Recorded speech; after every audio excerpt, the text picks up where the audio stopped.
Hi everybody, what's up? Welcome to my channel. This is YouTube Can Be Great. I'm so sorry I'm doing this reviews a little late. I had a power outage. So I'm gonna do Salt Lake City and then right after I'm gonna do Potomac. But I'm gonna go a little bit slow this time, child, because I'm again out of breath. I'm tired and I can't breathe very well. So let's do this. Now, this is Salt Lake City Real Housewives Season 2, Episode 11, Old Testament, New Revelations. Now, we started off where we left off last week. They're having like a round table type situation and they're all having a conversation about Jen Shah. Y'all know that Jen got arrested last episode and it's under money laundering and fraud is what she's being charged with. We don't know whether it's, she did it or not. It's still an investigation, but that's what is going on the little blogs and whatever. But everybody's talking about it. So you got Lisa, who seems to know a lot more about what about what's going on. But Lisa has been fake crying the whole time. And she has a bone to pick with Jen because of something that she said Jen did to her. Went after her and then sent her a text message cussing her out with her kids in the car. So it's like Lisa doesn't want to say that she's going to get Jen back, but she's basically saying, I'm going to get Jen back. And I remember in the bus when somebody said, should we warn Jen? Or Heather said, can we warn Jen? Lisa said, nope, I don't think you should. Lisa fake crying don't mean shit because I feel like she did it. I feel like she set Jen up. Then while she's talking, she also alleges that Jen has been having an affair with somebody, but she's like the type of friend that will tell you something, but won't tell you the whole story. It's like she'll give you hints and then you'll come up with the conclusion based on the hints that she's giving you. And then she can come back later and say, well, I didn't tell them. Just because that person came up to that conclusion on their own doesn't mean that it's my fault. I didn't say that exactly. That's how Lisa acts. Then, we have her saying that she thinks that Lisa's saying that Jen has a double life. And they ask her about it and she mentions the vial of text messages that apparently was coming from Jen and Jen lying saying it wasn't from her. But there's a particular way that Jen spells because. She spells it B-C-U-Z. And it's not like, that's like a triggering thing for her. Like, yo, you lying and saying that this is not your messages, but this is basically how you talk, how you speak. And this is exactly how you've been texting me about the entire time I knew you. So now that you lying about this racist text saying that you don't know if it was you or not, it was you. And you were lashing out, so you over here lying. So that was another bone that she wanted to pick with Jen. Then they get to Meredith spilling her own part. Meredith said that she hired a private investigator. And that you have Whitney saying, how can you hire a private investigator for somebody that you consider a friend? But we all know that since Jen went after Brooks, Meredith's son, on social media, Meredith will never get over that, and I wouldn't either. If we're having a fight, a battling, you don't ever go after my child. Otherwise, our friendship is dead. Those are my kids. Don't even try it. You as a parent, don't even try it. So Meredith has not been seeing it for Jen this whole time. So she's not going to sit here and pretend that she's here feeling sorry for Jen. So she's like, who here wants to be friends with Jen? The only people that are defending her at this point is Jeannie, which she says, well, I've known her pretty decent. I haven't heard anything, seen anything bad from her. And then you have Heather, who's saying that she wants to defend her. But then Heather also has a little shady shit that she'll say sometimes about Jen. Whitney is straddling the fence, even though she knows she don't like Jen. So Mary is already like, I don't care if I'm friends with her. Lisa is basically not even trying to protect Jen anymore at all. She goes, I don't think I want to be friends with Jen because I'm at some point when you give up. Meredith draws a line in the sand saying, I'm not going to finna be friends with this girl. Then asks Heather, would you go to prison to visit her? Heather says, yes, I would. Heather, good luck with that. But everybody is now assuming that she's guilty. They're not even making an effort to think maybe there's an explanation for it. Nobody is giving Jen the benefit of the doubt because they feel like this is rumors they've been hearing for years. And her business, all this money that she's throwing in everybody's face, talking about she's Black Diamond, she's this, she's that. It's borrowed money from scamming some old folks, and they're not feeling it. And Meredith hasn't been feeling her for a long time. Then Mary says that she has never seen potential in Jen to be a decent person, and that she felt it in her spirit, so she's not about to sit up here and defend Jen. Then Whitney then gives an explanation for Jen Shah, saying that if saying that she can kind of see like a decent side from her because there's some good things about her that she can see. Then they're like, well, why don't you call her? Of course they call Jen. Jen didn't pick up because Jen knows they're gonna call and ask her about the situation. Why would I pick up the phone about a legal case that you guys are already anticipating that you know what's going on? She's not gonna talk about something that she's been federally investigated for. Not to y'all little loud mouth ass people. Then Meredith draws a line in the sand saying, no, from now on, if you guys invite Jen to something, don't invite me at all. I don't want to have anything to do with her. I don't want to smell her in the presence. I don't want to see her spirit.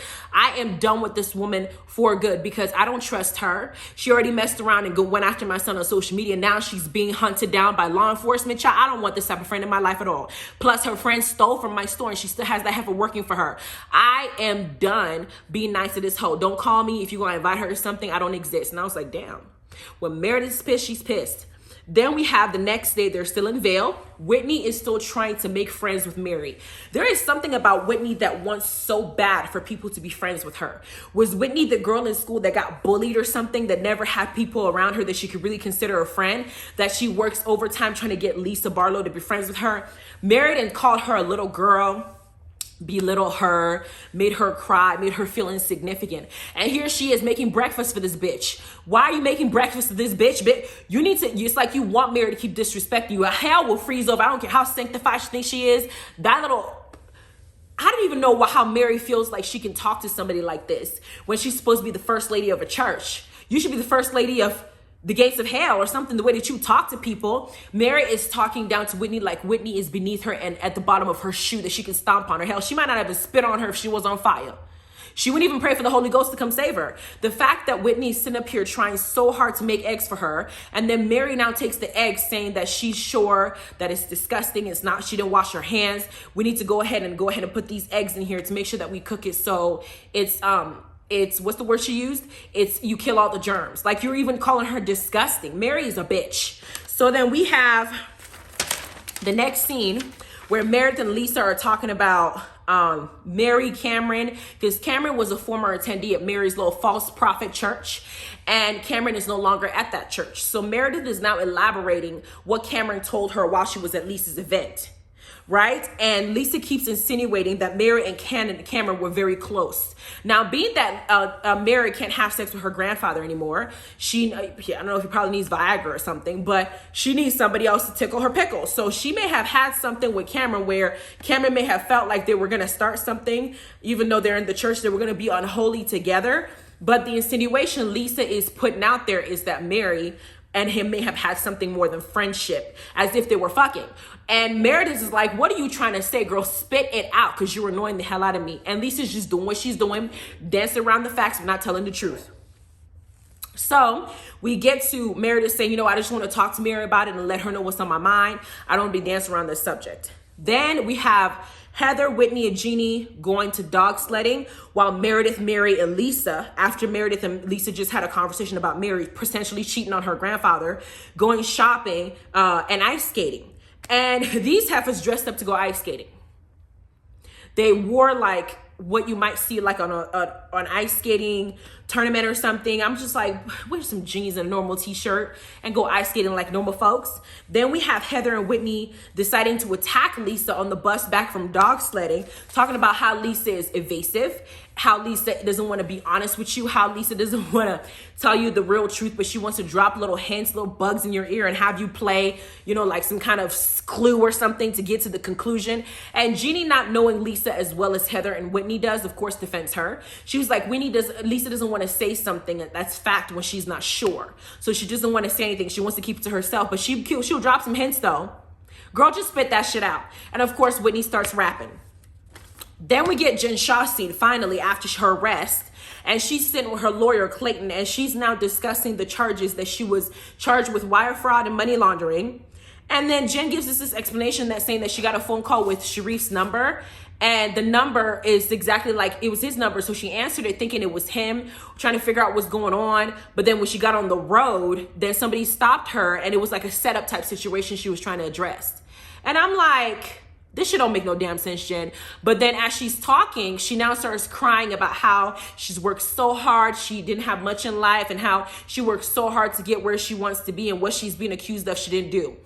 And if you look at her lawyer is not smiling, because if all these different, you got the NYPD, the feds, the Homeland Security, or whoever it is all over there coming there looking for you, there is something that they feel like they have on you. So the lawyer is looking at her like, bitch, I know you crying, but okay, these little pity ass white tears, what's this gonna do? but she's crying. And as you've noticed, Jen is actually looking at the camera off to the side as she's crying. I'm like, Jen, I don't know if you're guilty or not, but I don't believe you because you ain't helping. Then they go to Cheeseland dressed like Lil Bo Peep. That's the next scene. All of them are dressed like that. And they're going to go eat some cheese and eat some food. While they're enjoying themselves, Whitney decides to bring out the shot board, saying that she wants everybody to take shots. Mary is instantly irritated with Whitney, whatever the hell Whitney does, because Whitney's down on her shit list. So she's like, I'm not doing shots. At Whitney's age, who's going to do shots? But of course, you got Meredith and everybody who actually wants to have fun with your Debbie Downer ass, enjoying themselves and taking shots. Bitch, go take a shot. Maybe that'll loosen your ass up a little bit. But then they decide to start having s'mores. And Mary is still annoying, telling about she doesn't want to be a Debbie Downer. Bitch, why'd you come on the trip? Mary is starting to get on every ounce of my nerves. And every time that she picks on Whitney, I'm going to pick on her ass. But while this is going on, Whitney decides to address the previous comment that Mary made, saying that Whitney doesn't listen to her. Whitney's a little girl. And while Whitney's addressing her feelings, Mary decides to pretend like she's going to sleep, like Whitney doesn't matter. You basically writing her off because you don't feel like she's significant. So you don't want to hear what she has to say. So she starts pretending to cry. And Whitney goes, are you listening to me? Mary goes, no. And Whitney says, you're talking to me like I'm your child. I'm not your child. And Mary goes, thank God for that. Bitch, thank God that Whitney's not your child. No, Whitney would not want her grandfather being her father as well. So shut up. Then we have Mary getting up and walking away, talking about she doesn't want to talk to her. Whitney's drank too much. She's not going to be coherent. Meredith goes after Mary to say, listen, she just wants to let you let her know you still love her and you still want to talk to her. And I was just like, Mary don't love nobody but her damn self. Bitch, bye. Stop kissing this hoe's ass. Then, of course, Whitney's now pissed off again at Mary. So when Mary walks away, she decides to talk shit now because she's mad. She was like, everybody in her church thinks she's sanctified and holy. She brings up Cameron again. And then Heather pipes in and then tells Lisa to tell everybody what she knows because Lisa's not being upfront. Jeannie now says, you know what? I'm listening to Lisa talk and I'm noticing what everybody's been saying about her. Lisa is not giving you, she gives you evasive responses because she wants you to kind of sit here and kind of fiddle through the little puzzles to figure out. She's not straightforward when she's trying to say something. Bitch, what do you know? Then Meredith speaks up and says, listen, I'm tired of this running around. I'm tired of this evasiveness. If you know something, say what you know so we can move on. But I'm tired of sitting up here trying to guess what the fuck this girl's doing with her life. If I'm going to sit up here talking about she's the first lady, she's holier than thou. She prays to God. She prays and she feels the spirit all the time. Well, bitch, has she been feeling some fraudulent spirit lately? So then Lisa goes, Cameron mortgaged his house for $300K and gave all that money to Mary and her church. I said, Cameron, you were the dumbest idiot I've ever met in my life. I'll be damned if a church, that is more than 10% of what you're supposed to give, child. That is more than 10%. Ain't no way in hell no would a church sit up here and talk about me mortgaging my house. I'm supposed to be living for $300K and give it to you. What you gonna do? Feed all the hungry in the world? Please buy. I'm not doing that shit. As much money as Mary spends, she been dipping into church funds too. I don't believe that bullshit. So Lisa finally spills. And then Lisa now, in the next scene next week, blames it all on Whitney, saying that Whitney was the one who said everything. Heather now brings it up to make sure Mary understands that Lisa is basically playing everything off like Whitney is the culprit because she don't want to say the truth that she was the one who spilled the tea. And Heather finally, Lisa comes off very shady and two-faced. She does, truthfully, she does. Somebody said something about her being like the main cast, like Nene or something like that, and bringing everybody together. So maybe that's why she acts like this holier than thou type personality, or she needs to be respected, some bullshit. I don't know what Lisa's MO is, but I do know that she is not genuine. And that's something about her that will irk me moving forward, because I want to know why the hell she acts the way she acts. Anyway, that was this episode. I can't wait to see next week's because I want somebody to call Mary out, because Mary's still taking the stance that what church doesn't have gossip? Every church has gossip, child, but your gossip is just too much, is more than normal. Aside from all the, rape and all the molestation that we hear, yours is just significantly unique. It was your grandmama's church, now it happened to be your church. And half the congregation ran away from that church. And now somebody mortgaged your house to give you that money. And that person may be somebody that you potentially had an affair with when we knew that your ass was married, when your granddaddy was trying to talk to you at the same time. Girl, you have too much drama on you. Something ain't right, okay? Anyway, let me know what y'all think below. You guys have a wonderful day and watch out for Potomac Reunion Part 3 review. I will be doing that as well.